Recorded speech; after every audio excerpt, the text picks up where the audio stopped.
My brother-in-law told me that he didn't want his daughter to get her ears pierced because of the extra attention from boys, but I think he was doing it more for himself because he's attracted to earrings, and my sister got mad when I said his reasoning was a little creepy. My 25F, older sister, 34F, and her husband, 36M, have a daughter, 12F. Recently, my niece had mentioned that she thinks it's unfair that her parents wouldn't let her get her ears pierced. To avoid undermining, I just said they probably have a very good reason. Some time later, I was with my sister and her husband in their living room. Mostly out of curiosity and wanting to be nosy, I asked them why they wouldn't let their daughter get her ears pierced. My sister said it's her husband's idea and she told him to explain why. He told me that he doesn't want her to get extra attention from boys. He said, before he got married, he almost always noticed the earrings a woman is wearing. I was trying to hold my tongue as I am known big mouth. My sister asked why I am making a face. She asked if I think they're bad parents. I told her I don't think I should answer, but she told me to answer. I said I think bad parents is probably too severe. I told her that husband's reasons are misplaced at best and creepy at worst. My sister started yelling at me, while her husband tried to calm her down. How dare I say that about her husband? I have no kids, so I have no right what to tell them to do with their daughter? And on and on. Did my big mouth get me in trouble again? Am I the jerk? Commenter 1. If Bill had a foot fetish, would he force his daughter to wear combat boots so no one could see her toes? Commenter 2. Editor's note, irrelevant, but funny side quest.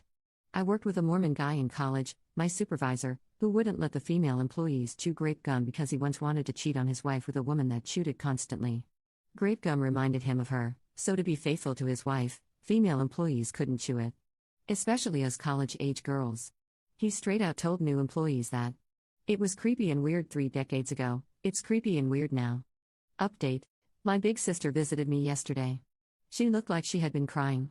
She had various concerns about her husband. The mildest concern, in her words, is that she believes her husband does notice and focuses on the earrings other women are wearing. She said she has caught him staring at our mother's earrings and my earrings. She's worried that her husband kink/fetish/thing has gotten more intense as the years has gone by, and is taking over his mind. She said if she or another woman is not wearing earrings, her husband doesn't really pay attention to that woman. The most serious concern, again in her words, is about her husband's true motivates for not allowing their daughter to get her ears pierced. My sister says that she truly believes that her husband is not a P-word. My sister says that her husband has shown a lot of attraction to grown women and even much older women. My sister says she is worried that her husband will look at the earrings of most females. My sister said for the most part, her husband does whatever she wants, and she wants to take steps to separate her husband from their daughter. My sister said she herself will make sure to wear the earrings her husband likes the most to make sure, for as long as they're still in the same house, her husband pays all his attention on her and not their daughter.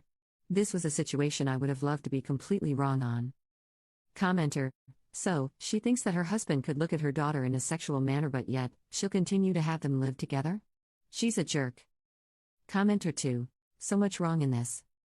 If Teresa fear he will associate this sexually with a child, then she's an off for clinging to a P word. That's what defines one. You don't have to be only attracted to children to be a P. All that about him being attracted to some women old enough means nothing. Nothing in this paints him in a bad light, honestly. There's no proof he would do this, no examples he has before. You are asking the reader to make a lot of assumptions on one person's opinion of another person's opinion. Nothing here is any more damning against your bill than what sounds like could be a woman really jumping to wild conclusions over what she thinks is a preference of her husband. Nothing to show you are actually using the term kink correctly in this case versus a preference. Honestly, this comes across as such an unreliable narrator that I don't know if I should worry for the daughter or worry for the husband being just blasted behind his back for saying I think earrings look really good on women or some such one time in passing. It could go to either extreme with so little relevant info in this post.